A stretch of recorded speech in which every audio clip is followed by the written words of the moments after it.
¿Por qué interesa toda la rueda? ¿Este tiempo de activación? Artrosis de aterosción, a eso se conoce como artrosis erosiva. Por eso es que antiguamente, si se han dado cuenta en la lista que está presentado el doctor, han evaluado si el metrotexato o la hidroxicloroquina sí efecto o no. Justamente porque como se encontraron esas artrosis erosivas, se les intentaba dar ese tratamiento para ver si había respuesta o no. Pero si tu pregunta es clara, en una OA hay sinovitis o puede haber sinovitis, la respuesta es sí. Por eso es que ahora se llama osteoartritis, que no necesariamente indica que sea una artritis reumatoide, ¿no? Porque si tú hablas de una artritis reumatoide, tú hablas de características claves: sinovitis, artritis, bilateral, simétrica, aditiva. La artrosis que les ha dicho el doctor tiene esas características. Es asimétrica, casi nunca es aditiva y normalmente puede tener clínicamente sinovitis, pero obviamente la proporción no es tanta como una artritis reumatoide, ¿no? Pero sí pudieras encontrar. Por ejemplo, tienes un paciente de 50 años que te llega con una rodilla hinchada, efusión, tú le haces una eco y encuentras efusión más proliferación sinovial. Tu pregunta es: ¿artritis reumatoide o es OA? Lo más probable es que si solo tiene rodillas sea una OA. Ahora tendrás que ampliar estudios para ver si es eso, de repente es una gota, de repente es una artritis reumatoide, no lo sabes. Pero sí puede tener sinovitis. Ya, ahora sí, creo que comenzamos. Entonces, ¿sí? ¿Tienen revista? ¿Cuántos somos? 30 minutos. Hoy día 19, sí. Bueno, 29. ¿Y el resto? ¿Dónde está? ¿Dónde hacen? Faltaron. Dos están en clase. Muy fácil. Ya. A ver, vamos a comenzar. Hoy día, los temas que voy a tratar yo son de la parte de reumato, probablemente el 80% de lo que ustedes van a ver dentro de la clínica, de lo que más vivimos los reumatólogos, porque es lo que más solemos ver. De la parte de autoinmune ya les había comentado al inicio que solo es el 20%. Entonces lo que vamos a tratar hoy día en realidad es el 80% de lo que se ve en reumato. Pero si se dan cuenta, no es un tema muy complicado, porque son problemas de tendinitis, problemas de síndrome del túnel del carpo, atrapamientos y algunos problemas también de bursitis, y el otro tema que viene a ser la fibromialgia. ¿Okay? Entonces, esta parte no es aburrida, lo que quiero es que estén cómodos y que no se duerman, porque de esto sí les va a venir varias preguntas en el examen, porque si les estoy diciendo que es el 80% de reumato, se van a dar cuenta que no es nada complicado. ¿Ok? Entonces, vamos a comenzar con fibromialgia. ¿A alguno de ustedes les gusta la pintura? ¿Qué pasó? ¿Conmigo? ¿Conmigo? ¿Listo?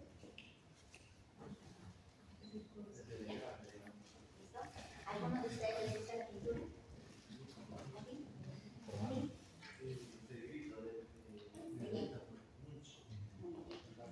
Esta es una pintura muy clásica y es un cuadro que retrata el grito desesperado, ¿verdad? Normalmente, ¿por qué ponemos esta imagen cuando nosotros hablamos de fibromialgia?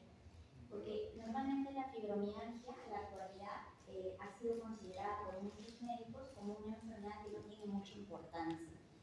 Es más vista en mujeres jóvenes, pero se van a dar cuenta que a veces cuando ya lo ven a estas pacientes constantemente en el área de medicina, comienzan a decir: ah, señora, usted no tiene nada. Vaya, descanse, tenga pensamientos positivos, pásela bonito y el dolor se le va a ir. Eso es lo que se suele decir. Entonces la fibromialgia, desde un punto de vista, ha sido en algún momento hasta estigmatizada, porque se les dice a los pacientes: sabe que vaya al psiquiatra, que le evalúen psicológicamente, porque el dolor que se tiene no está asociado a nada netamente que esté indicando algún daño a nivel articular o algún daño a nivel de algún tipo de órgano. Entonces, cuando nosotros hablamos de la fibromialgia, fundamentalmente nos vamos a referir a mujeres jóvenes, y vamos a comenzar el tema con este caso clínico. Esta es una chica de 28 años que ha sido diagnosticada hace 5 años más o menos de un problema de síndrome de intestino irritable, y viene ahora a tu consulta porque tiene un dolor persistente en todas sus articulaciones. Lo primero que te va a decir la paciente es que tengo dolor en todo. Tú le dices: ¿pero dónde le duele? Y te va a decir: me duele todo. Se va a caracterizar también por una paciente que te dice que tiene mucha fatiga, que incluso en los últimos meses como que tiene mucha dificultad para hacer sus actividades, no puede dormir, no puede ella unos analgésicos, normalmente los AINES, pero dice que efectivamente esto de tratamiento en realidad no le genera nada de mejoría. Ustedes le examinan a la paciente y se dan cuenta que no tiene sinovitis, no tiene nada de deformidades articulares y su movimiento articular está conservado, ¿cierto? Entonces, ustedes comienzan a evaluarla y comienzan a palpar sus articulaciones y comienzan a ver también que en el examen que le están haciendo tiene mucho dolor, sobre todo a nivel muscular. Sergio, ¿qué le preguntarías a esta paciente hasta aquí? ¿Qué te interesaría saber? Más por el tema, si hay algunas zonas en las cuales se ve un dolor mucho más. Ok, ella ha dicho que tiene dolor, ¿no? ¿Nos interesaría saber algo más del dolor? Sí, sí, ¿Carlos? Hola, Carlos. Si se desencadena el movimiento. Si se desencadena el movimiento, muy bien. ¿Qué más te interesaría saber acerca del dolor? Cuando vas a evaluar a una paciente que tiene dolor. Esta es una paciente con fibromialgia. Cuando se despierta o se queda, no le deja dormir. Ya, si no le deja dormir, tu compañera puedes despertarla. Ya, muy bien. ¿Qué más te interesaría saber del dolor? Si es mecánico o inflamatorio, ¿no? Es lo que acaba de decir su compañero. Uno. ¿Qué más? ¿Les interesaría saber en qué momento se presenta el dolor? Sí. Sí, ¿verdad? Porque si me dice que se presenta solo en las mañanas, como que ya me está despertando, quizás pueda tratarse de una artritis reumatoide, pero ¿qué tal si me dice, no, la molestia es solo de noche, y se asocia un poquito al adormecimiento de mis manos, como que mi diagnóstico se va hacia otro lado? Entonces, cuando ustedes hablan de dolor, siempre tienen que preguntar eso, ¿qué tipo de dolores, en qué momento se presenta, si está asociado a aumento de volumen de articulaciones o no? Y en el caso de esta paciente, tú en el examen físico ves que no tiene sinovitis, no hay deformidad, aparentemente el dolor se presenta en cualquier momento y es generalizado. El resto de su examen es totalmente normal, porque recuerda que si tienes una mujer joven con dolor articular, lo primero que tendrías que estar pensando es que no sea también una neumonía sistémica, ¿verdad? Vaya a ser que sea un lupus que está debutando solo con un compromiso articular, no lo sabemos. Entonces tú la comienzas a examinar y checas todo y todo su examen es normal. Le dice, señora, le vamos a hacer unos exámenes auxiliares. Mínimamente le pediremos un hemograma, ¿cierto? Le pedirán tratantes de fase aguda, ¿sí o no? Sí, ¿verdad? Porque si te está diciendo si tiene dolor articular, te interesará saber si es un dolor inflamatorio o es un dolor mecánico y quizás algunos exámenes de autoinmunidad para checar que su camino esté asociado a algo netamente reumatológico. Entonces le toman los exámenes y fíjate que sus exámenes auxiliares todos están normales. Le hemos tomado hemograma, pruebas metabólicas, BCG, PCR, hormona tiroidea, vitamina D, hepatitis B, hepatitis C, todos sus exámenes son normales. Entonces aquí la gran pregunta es, tengo una paciente que tiene 5 años de tratamiento, con dolor articular generalizado, con fatiga, con pérdida de concentración y normalmente esto incluso le impide realizar sus actividades cotidianas. Entonces cuando tienen ese tipo de pacientes, lo más probable es que se trate de una paciente que tiene una enfermedad que se conoce como fibromialgia. La fibromialgia tiene un perfil histórico bastante amplio. Fíjate, desde el año 1843 se ha tratado de definir esta enfermedad. Teóricamente, fibro significa tejidos blandos, míos, como ustedes ya saben, músculo, y algia, dolor, ¿no? Entonces la fibromialgia no es más que dolor a nivel de músculos y tejidos blandos. Fíjate en qué año recién se define y se establecen los criterios de fibromialgia. 1990, el Colegio Americano de Reumatología, pero ya desde el año 1843 se tenía estas características. Entonces, lo que no se sabía era específicamente cómo vamos a catalogar esta enfermedad y qué características debería de tener a lo largo de la evolución, en el transcurso de la evolución natural de la enfermedad.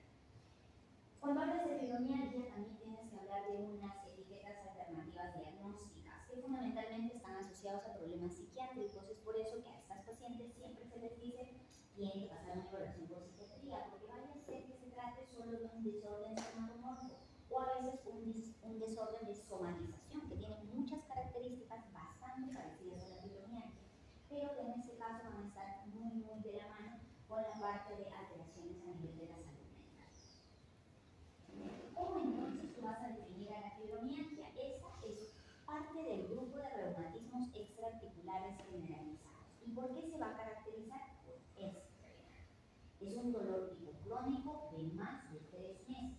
Por tanto, si una paciente llega a tu consulta y te dice que hace más de 3 meses ya tiene un dolor crónico, estás en la obligación de definir si ese dolor es inflamatorio, es mecánico, en qué momento se presenta, si aumenta el volumen de articulaciones, si se le está cayendo el cabello, si tiene lesiones en la piel, si tiene edemas, etc. Es catalogado como un trastorno neurosensorial porque ahora se van a dar cuenta que hay una alteración también a nivel de neurotransmisores y hay un problema a nivel de la fisiopatología del dolor. Y se va a caracterizar porque generalmente el dolor es difuso y generalizado y se va a asociar a síntomas sistémicos, que es fatiga, insomnio y disfunción cognitiva. Cuando yo les hablo de fatiga, es un signo muy característico de las enfermedades autoinmunes, tipo lupus, por ejemplo. Sí, ¿verdad? Normalmente las pacientes con lupus a veces se quedan solo con fatiga. Es un rasgo muy característico que ustedes siempre tienen que preguntar en este tipo de pacientes.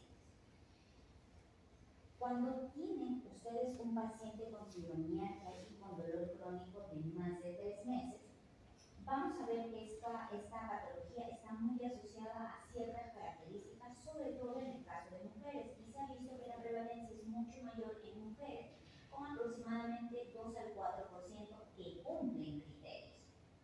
Existen muchos pacientes que van a quizás no cumplir criterios y van a estar dentro del grupo de pacientes con fibromialgia. Este desorden reumatológico generalmente es uno de los más frecuentes después de la OA, que es la primera clase que acabamos de ver, ¿verdad? Porque si ustedes hablan de reumatología, lo primero que se les va a venir a la cabeza antes del lupus es OA u osteoartritis. Su pico de incidencia fundamentalmente va entre los 20 a 50 años, mujeres en edad media fundamentalmente, y también se ha visto en la población infantil, pero esto ya asociado a traumatismos, por ejemplo, tipos de trastornos de conducta por abuso sexual.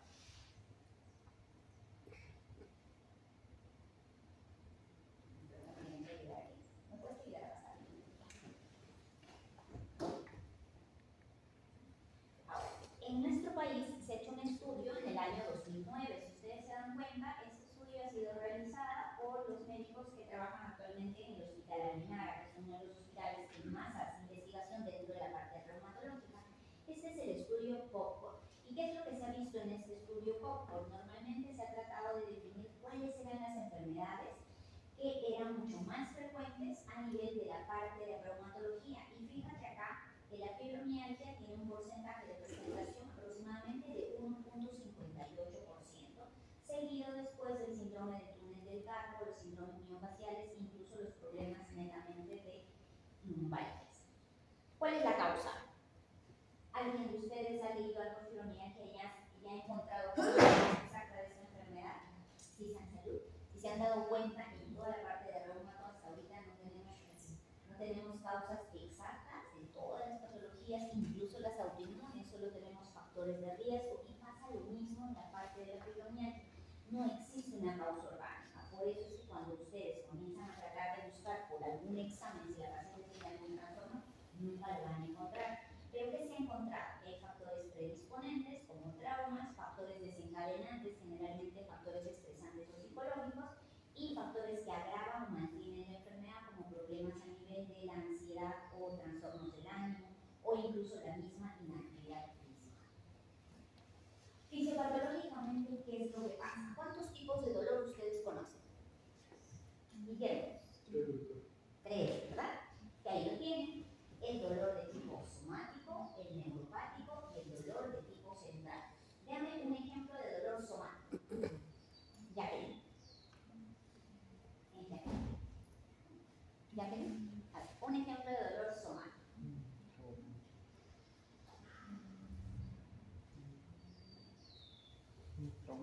Un traumatismo, ¿ya? ¿Verdad? Agarras y alguien te da un golpe o te pinchas con una agujita, eso es un tipo de dolor somático. Un ejemplo de dolor neuropático. Gerardo. Yo. Gerardo. La neuropatía diabética. La neuropatía diabética, muy bien. La neuropatía por herpes es un dolor que normalmente está originado por una anormalidad a nivel de las estructuras neurales, pero secundaria a un traumatismo. En este caso, bueno, no exactamente un traumatismo, sino un daño, en este caso metabólico. O por ejemplo, un proceso infeccioso como el problema del herpes. Y existe otro tipo de dolor central.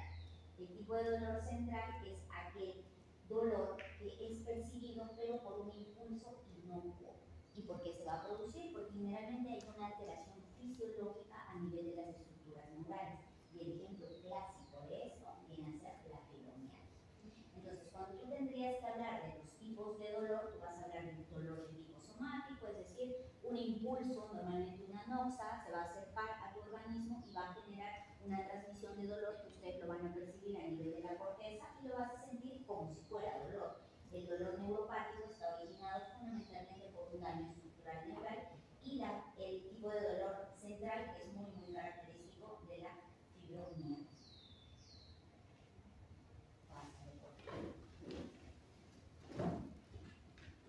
Aquí tienen las tres características de dolor central. Este cuadro se los he puesto para ver a qué responde el tratamiento. Fíjate que el dolor somático, normalmente como hay un proceso inflamatorio mecánico a nivel de tejido, te va a responder muy bien a los AINES o a algún procedimiento de pleabas de purificación, por ejemplo. Un dolor neuropático generalmente no solo te va a responder a AINES, sino tienes que dar algún tratamiento en extra. En este caso puedes dar gabapentina, mifepristona, pregabalina. Y cuando tienes un dolor central, esto ya no solo va a responder a este tipo de tratamiento, es decir, AINES, antidepresivos específicos, sino tenemos que hacer algo más. Y ese algo más está determinado fundamentalmente para el trabajo desde el punto de vista estructural con la parte de psiquiatría o de psicología, porque es parte del 50% del tratamiento que nosotros vamos a hacer en ese tipo de pacientes. Esta imagen, ustedes ya la deben conocer bastante bien, pero es cómo se transmite el dolor a través de las vías neurosensoriales, ¿verdad? Tú tienes un trauma a nivel de tu piel, esto va a ser captado por tus receptores nociceptivos, que a nivel del sistema nervioso periférico van a ingresar hasta posterior de la médula y luego van a ascender hasta llegar a tu tálamo, hipotálamo y corteza para producir el dolor, ¿verdad? Eso ustedes ya lo han estudiado en el área de física. Pero ¿qué pasa en el caso de las pacientes, por ejemplo, con fibromialgia? Primero, lo normal, una vez que el dolor llega aquí a la corteza, yo voy a sentir el dolor y esto va a ser transmitido a través de las fibras de señales nerviosas a nivel cerebral. Pero ¿qué va a hacer mi organismo? Si yo tengo dolor, automáticamente saco y el dolor para, ¿verdad? Quiere decir que mi organismo modula eso. Pero ¿qué pasa en la fibromialgia? En la fibromialgia hay un trastorno en esto. Y aquí vamos a hablar de lo siguiente, que es el síndrome o el síndrome de sensibilización central. Porque ¿qué va a pasar en la fibromialgia? En la fibromialgia hay un trastorno de sensibilización central. ¿En qué va a consistir esto? En un aumento de la excitabilidad de las vías que se van a encargar de transportar las señales dolorosas hacia tu cerebro. Y se va a caracterizar fundamentalmente porque este dolor es difuso, es vago y normalmente la paciente no sabe definir en qué zona le está doliendo. Y se va a caracterizar por una alteración de la sensibilidad ilógica. ¿Por qué? Porque si alguien viene y te toca sobre el brazo, tú vas a sentir dolor. Pero eso no es un traumatismo, ¿verdad? Porque quizás solamente te está dando un abrazo, pero automáticamente tu sistema nervioso lo va a captar como dolor. Hay dos características típicas que se van a presentar en la fibromialgia, que vienen a ser la hiperalgesia y la alodinia. ¿Qué es la hiperalgesia? Es un estímulo de una respuesta exagerada al dolor. Es decir, yo vengo y te toco el brazo y tú automáticamente vas a sentir como que si yo te estaría presionando el brazo. Entonces, por eso es que están pacientes con fibromialgia que dicen, a mí me abrazan y yo siento dolor. Y lo otro es la alodinia, es decir, un estímulo bastante suave que va a generar una respuesta exagerada del dolor. Y justamente en esta imagen te quieren representar eso. Es una hojita o una pluma que va a tocar tus receptores nociceptivos, pero tú lo vas a sentir como si fuera dolor. Entonces, la fibromialgia tiene estas dos características. Ustedes les preguntarán, clínicamente o fisiopatológicamente la fibromialgia tiene dos características del dolor. ¿Cuáles son? Hiperalgesia y alodinia. Algo importante que tienes que recordar en fibromialgia es que acá hay un desbalance a nivel de los neurotransmisores y normalmente los neurotransmisores en nuestro organismo tienen que tener un equilibrio, ¿verdad? Muchos de aquí que por ejemplo están ahorita con un sueño, con hambre, que mi compañera que se está durmiendo hace bastante tiempo, ¿es por qué? Porque tiene una alteración quizás a nivel de uno de estos neurotransmisores. Entonces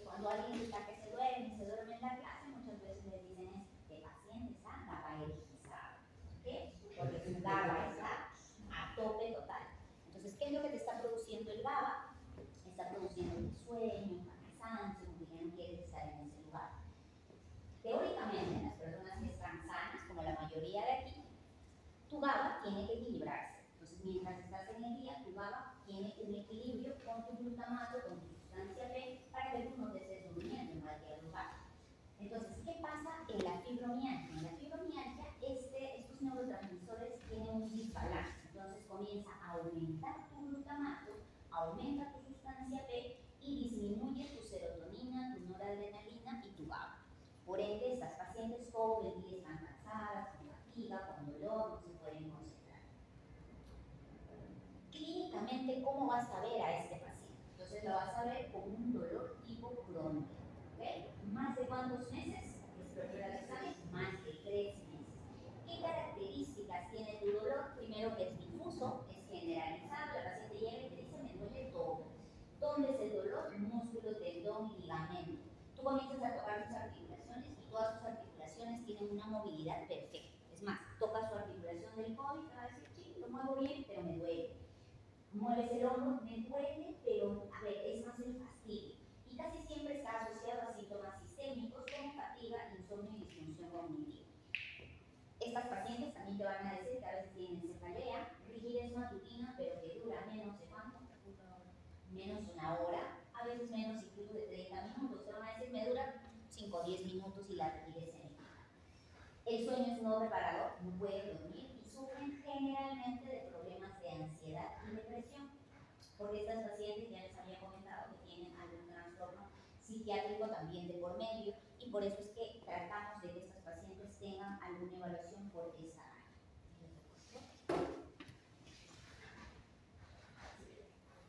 ¿Cómo haces el diagnóstico en estas pacientes? El diagnóstico en estas pacientes es netamente clínico, por tanto no hay ningún examen que tú le tengas que pedir a estas pacientes para que puedas determinar si tienen una fibromialgia. Entonces, tu diagnóstico va a ser clínica, lo que tienes que buscar es dolor crónico generalizado, ¿más de cuántos meses? Más de 3 meses. No existe ninguna prueba de laboratorio o radiografía que te diga, mira, tu paciente tiene fibromialgia. Lo otro es que no hay signos inflamatorios, porque ¿qué pasaría si tú le encuentras inflamación o una articulación con sinusitis o una rodilla hinchada? ¿Pensarías que es fibromialgia? No, ¿verdad? Eso ya es otra cosa, hay que buscar otra patología. La anamnesis tiene que estar enfocada fundamentalmente en evaluar características del dolor, sueño, fatiga, ansiedad y depresión. Y tu examen físico fundamentalmente es para descartar otras causas. Es decir, ¿qué causas más se podrían generar dolor? Ahí entran las OAS, entran los síndromes del túnel del carpo, entran los reumatismos extraarticulares, incluso las enfermedades sistémicas tipo artritis reumatoide. Importante también que tú comiences a evaluar los famosos puntos dolorosos. ¿Han escuchado hablar de los famosos puntos gatilla? ¿Sí? ¿Sí? ¿Los escucharon hablar? Probablemente en la consulta, si ustedes ya están evaluando o están rotando en reumato en consultorio, algunos doctores agarran y te dicen, búscale los famosos puntos gatillo. ¿Qué son los puntos gatillo? Los puntos gatillo normalmente van a ser 18 puntos de dolor.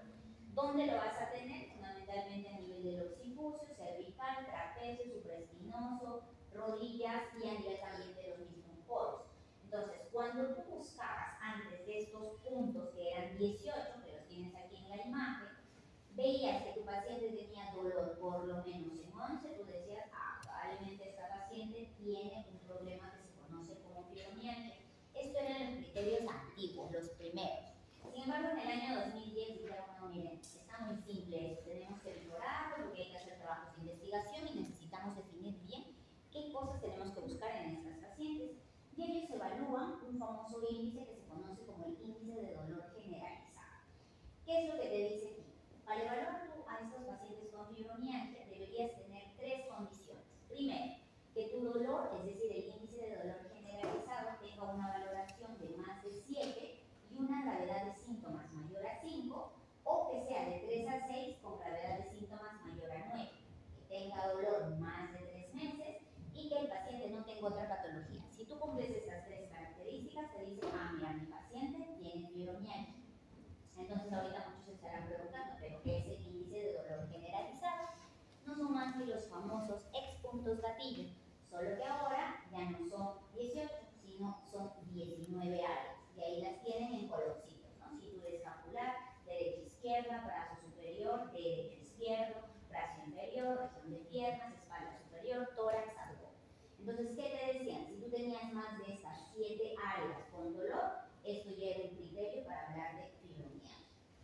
que es el famoso índice de gravedad de síntomas. Aquí te hacían como una encuestita donde evaluaban un spot. ¿Y qué es lo que evaluaban? Fatiga, sueño no reparador y un trastorno cognitivo. A cada uno le dan un puntaje, es decir, te dan aquí la hojita y te dicen, a ver, en esta última semana, la semana pasada, ¿cómo ha estado en cuanto a la fatiga?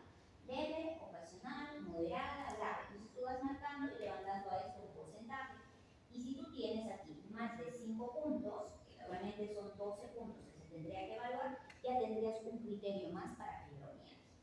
Entonces, esto se hacía en el año 2010. ¿Pero qué pasó en el año 2019? Me dijeron, mira, saben que esto está súper complicado, yo no voy a evaluar 19 áreas, ni me voy a tomar un test, vamos a hacer un poco eso más sencillo. Entonces, ¿qué dijeron? Mira, vamos a cambiar los famosos puntos gatillo por las famosas áreas dolorosas. ¿Ya? Entonces, ahorita, actualmente, se conocen ya no como puntos gatillo, sino como áreas dolorosas. Y digo yo que tengo fibromialgia si cumplo 3 condiciones fundamentales. Uno, que tenga 6 de 9 regiones dolorosas. ¿Cuáles son mis regiones dolorosas? Ahí lo tienen en la imagen. Cabeza, brazo izquierdo, derecho, miembro inferior, tórax, abdomen, espalda alta y espalda baja. Si tú tienes 6 zonas de dolor en estos lugares, tienes ya un criterio. Criterio 2, que tengas problemas para dormir. La paciente te va a decir, yo no puedo dormir en las noches. Aparte, tengo fatiga. Y lo otro, y lo más importante, que el dolor sea mayor o igual a 3 meses. Entonces, tú cumples esos criterios, automáticamente estás diciendo, mira, mi paciente cumple con los criterios para hablar de fibromialgia. Entonces, actualmente usamos esto, la mayoría de veces se van a dar cuenta que seguimos utilizando los famosos puntos gatillo, porque es como que es más práctico, es más fácil, que son 11 de 18 y ya. Algunos médicos ya están comenzando a utilizar esto, porque si se dan cuenta, es más facilito que lo otro, porque ya no tienes que evaluar 18, solo 9 regiones, si hay dolor en 6, automáticamente mi paciente tiene problemas para dormir y fatiga y el dolor es más de 3 meses, doy mi diagnóstico definitivo. Diagnóstico, por tanto, ¿hay una prueba diagnóstica, rayos X, examen que te diga que tienes fibromialgia, sí o no?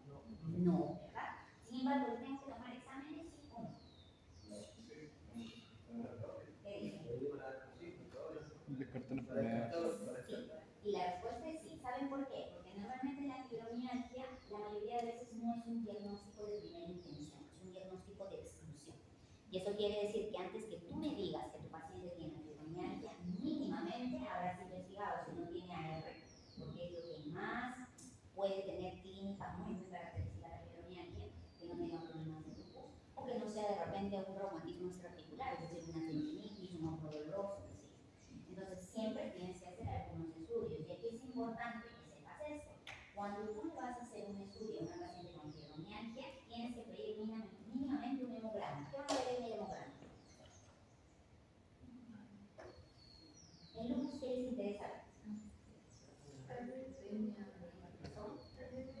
Anemia, muy bien. Voy a ver el hemoglobina. ¿Qué más?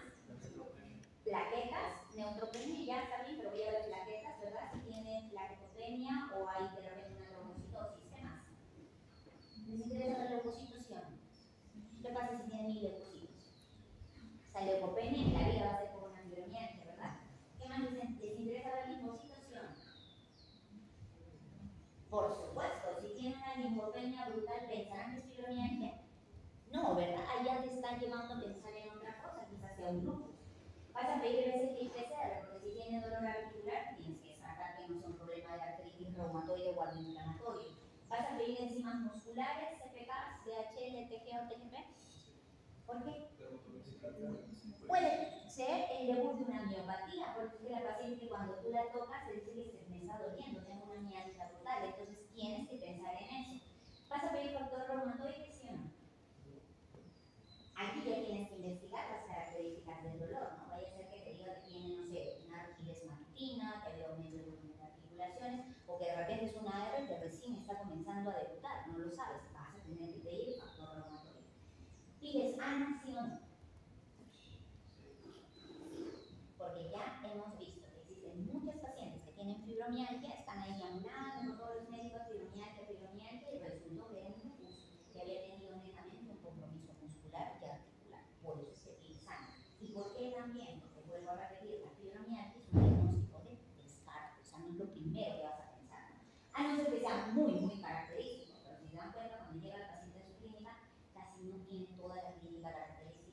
no es así como que del libro agarras y dices, a ver, cumple tal criterio, y ya muchas veces no te cumple todo, y tienes que hacer de ahí unidad clínica. Vas a pedir también marcadores metabólicos, ahí tiene que ver TSH, T4 libre, y puedes pedir también, si esto lo amerita, algún estudio radiológico de electromiografía, si estás pensando, por ejemplo, en neurología sobre tratamiento. Pero lo mínimo que tiene que tener tu paciente es hemograma, reactantes de fase aguda, ANA y factor reumatoide, sobre todo si tú estás pensando en un cuadro de fibromialgia. Diagnóstico diferencial, fíjate con qué tienes que hacer el diagnóstico diferencial: AR lupus, polimialgias, miositis, hipotiroidismo y las miopatías inflamatorias. Por eso es que pides todos los exámenes que te acabamos de decir. Entonces todo tiene una explicación. Diagnóstico diferencial con cualquier enfermedad que ya les acabo de mencionar. Y hay un dato aquí muy importante: las pacientes que tienen déficit de vitamina D, sobre todo le digo porque muchos de sus familiares, quizás ahorita que están en cuarto año de medicina, ¿verdad? Les van a decir, mira, tú estudias medicina, a mí me está doliendo mucho el cuerpo, no puedo dormir, me fatigo mucho, tengo problemas de concentración, llegar así como hasta en la clase despierto y dices, ay, qué fibromialgia. Entonces, a veces, los déficits de vitamina D te pueden producir lo mismo. Entonces, tú tienes una paciente con una vitamina D, no sé, 10, que lo normal es mínimo 30, y resulta que tu paciente o tu familiar no tenía fibromialgia, lo que tiene es un déficit de vitamina D. Por tanto, en los exámenes que haces siempre dosis vitamina D. ¿Okay? Entonces, es un tip para que ustedes lo hagan, porque simulan mucho, tienen muchas características con los problemas de fibromialgia. Tratamiento, ¿qué hacen con estas pacientes? Normalmente el tratamiento es farmacológico 50%, no farmacológico 50%. En el caso del tratamiento farmacológico, dura el tratamiento mínimo un año. Es un tratamiento combinado. Usualmente solemos utilizar duloxetina, pregabalina, mifepristona, DARA, ciclobenzaprina, y utilizamos también paracetamol contramal para el manejo del dolor. Pero de todos estos, lo que más utilizamos es lo que tiene en azul, que es la mifepristona y la gabapentina. Lo tenemos en EXI, son medicamentos cómodos y te ayudan a controlar perfectamente el dolor. Efectos adversos de estos medicamentos: sequedad de boca y aumento de sueño. Por tanto, estos medicamentos usualmente los solemos recomendar de noche, calman el dolor y te permiten dormir. ¿Okay? El tratamiento no farmacológico, ejercicio y apoyo psicológico. Si son pacientes que tienen o están sometidas a mucho estrés, mucha carga emocional, su tratamiento farmacológico no va a mejorar. Entonces, sí o sí tiene que tener un apoyo, sobre todo por el área de psicología o psiquiatría, dependiendo de cómo ustedes puedan adaptarse en el lugar donde estén. Ahora, el tratamiento, como ya les había dicho, es farmacológico y no farmacológico. Y sobre todo, ¿cuál va a ser el objetivo? Les había dicho que hay un trastorno a nivel de los neurotransmisores, ¿verdad? Entonces, su tratamiento tiene que permitir lograr ese nuevo balance, sobre todo entre el GABA, la noradrenalina, la serotonina, que son, o la sustancia P, que lo que van a hacer es mantenerte activo durante el día para que puedas realizar todas sus actividades. Y me parece que esta es la última. Y tu enfoque siempre es multidisciplinario, porque es una colaboración no solo entre el reumatólogo, sino también con el área de medicina física de rehabilitación y con psiquiatría. ¿Ok? ¿Tienen alguna pregunta de fibromialgia acá? ¿Nada? ¿Todo clarito? Sí. ¿Sí? Una consulta. A ver. Bueno, por ejemplo, usted comentó que la edad promedio de 20 a 50 años, ¿no? La edad promedio. Pero pueden aparecer que otros mayores no tienen. Sí, pero es muy poquito frecuente. Es poco frecuente. Pensar que, por ejemplo, una paciente de 70 años que está debutando con fibromialgia es muy poco frecuente. Que debute, pero puede dar años. Por supuesto, tú puedes tener tu diagnóstico que, por ejemplo, comienza a los 50, te tratas unos 2-3 años, tu fibromialgia se controla, pero pasan unos 10 años y como que nuevamente se activa. Entonces, tú siempre ya vas a tener la fibromialgia, pero va a haber temporadas en las cuales quizás tu fibromialgia ya no esté como dormidita, ¿no? Y no tenga nuevamente todas las características clínicas de dolor.